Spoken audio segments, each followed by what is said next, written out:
Welcome to our channel. Today we how to reduce online shopping expenses with eBay easy tutorial step by step clearly. Start by visiting the eBay website. Create an account or log into your existing one. Search for the items you want to purchase using the search bar. Utilize specific keywords related to the items to refine your search results. Filter results by selecting categories, price range, or item condition. Check for items listed as buy it now for immediate purchase. Compare prices between similar items to find the best deal.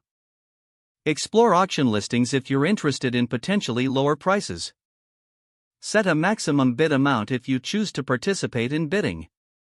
Take advantage of the best offer option for negotiated prices. Look for seasonal sales, promotions, and eBay's daily deals section.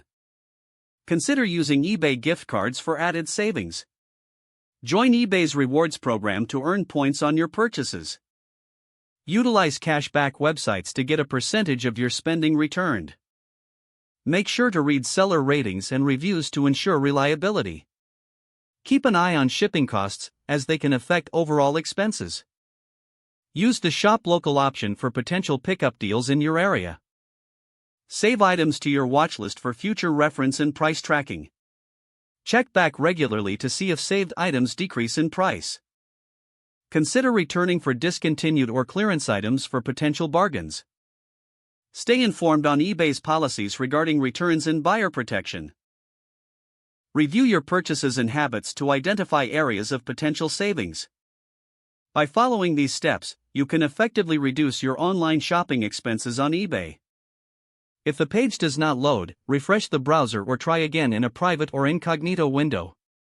Make sure you are using the correct email address, then retype it carefully to avoid small typos.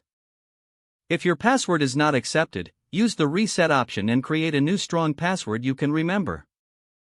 Check your spam folder for verification or security emails, then complete any requested confirmation steps. Enable two-factor authentication if available to improve account security and reduce unauthorized access risk. Don't forget to like this video and subscribe to our channel for more step-by-step tech guides.